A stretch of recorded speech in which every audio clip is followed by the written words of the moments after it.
Hey guys, welcome back. I'm Marvin Perkins with Blacks in the Scriptures, and this is Cardon Ellis. I love it. Also, rocking it with Blacks in the Scriptures. Cardon, how are you today, man? I am.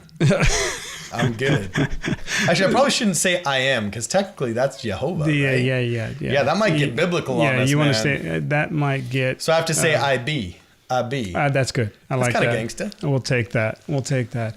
Hey, missionary work. Let's talk about missionary work. Yeah. That's one of my favorite topics. I absolutely love missionary work. Exactly. And I think part of the problem that I'm running into, because we work with missionaries all around the world, mission presidents as well. And part of what we're running into is a lot of them are more interested in our help because, well, obviously they don't know the issue of the priesthood restriction and race, and so we were able to help there. Okay. But overall, it seems like missionary effectiveness is down.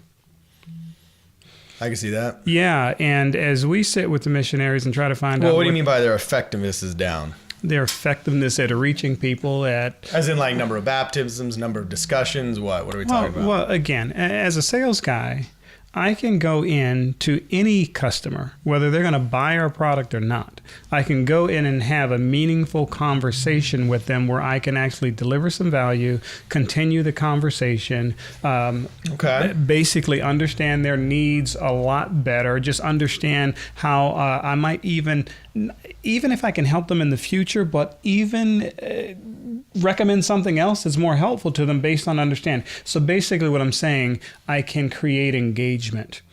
I can create engagement where they can feel someone has their best interests at heart, and I have something of value to offer them. Okay. And so what I'm finding is some of our missionaries, number one, they come out into the field and they don't understand the gospel.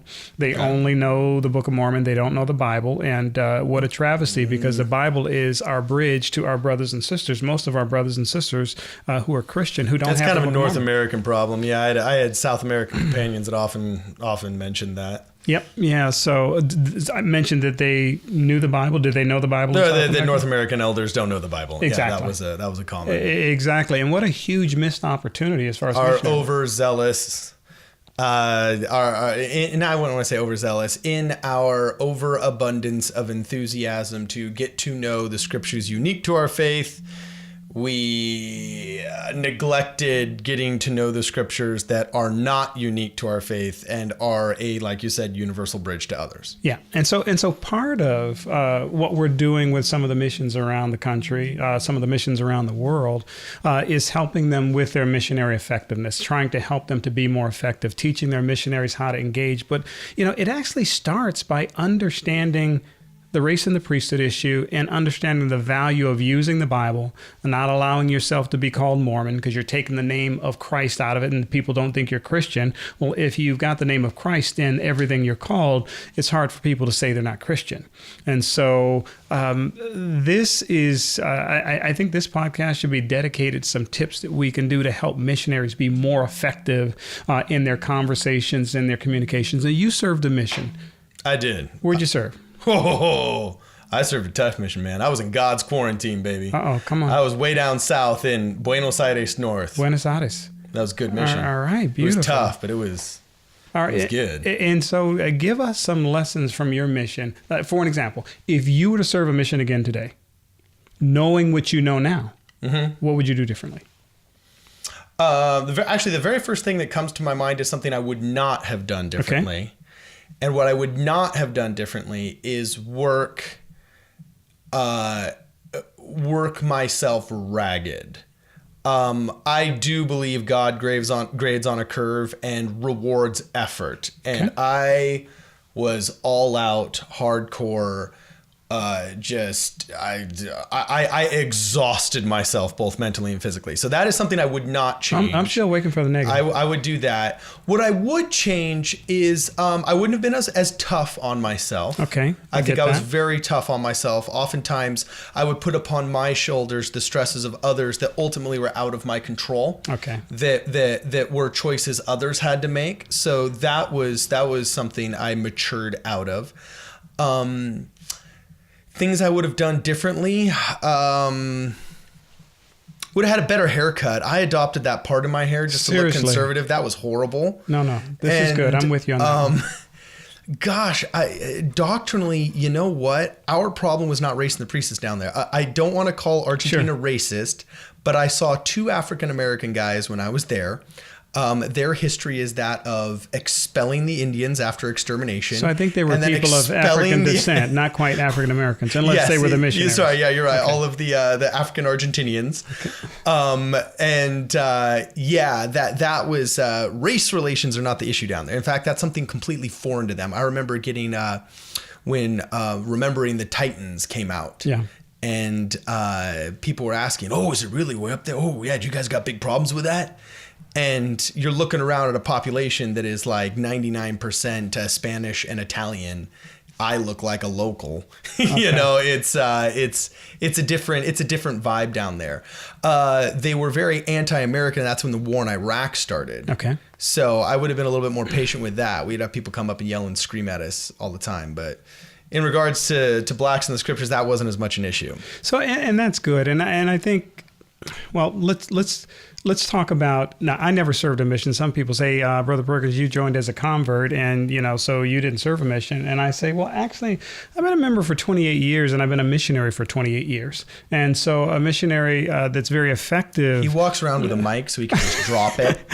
Well, I've been a missionary for 28 years. Boom, pick it up and talk now. I love it. But again, I've been a missionary for 28 years. I've never dropped being a missionary. That lights and off. So we've been able to be effective and learn how to be effective. And I think part of it is because I work in sales as well, and that's part of my job to reach people.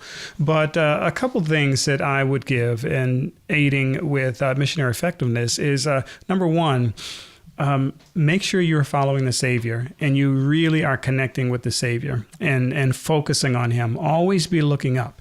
If you're looking up and looking to the Savior to connect with Him and to ask Him, ask the Father in the name of the Savior what they would have you do, and be bold enough to do that, whatever it is, that's going to give you a closeness to God that you've never experienced before. And it'll open your mind to spiritual insights that'll allow you to know things that others just don't know.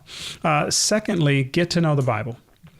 And as you get to know the Bible, you're going to be able to understand better those that you're trying to reach, and they will respect you more. Most of the missionary we do right now starts in the Bible, and because we know the Bible so well, they are curious as to our belief in the Book of Mormon. So if you really do know the Bible, we really want to understand more about what's in the Book of Mormon.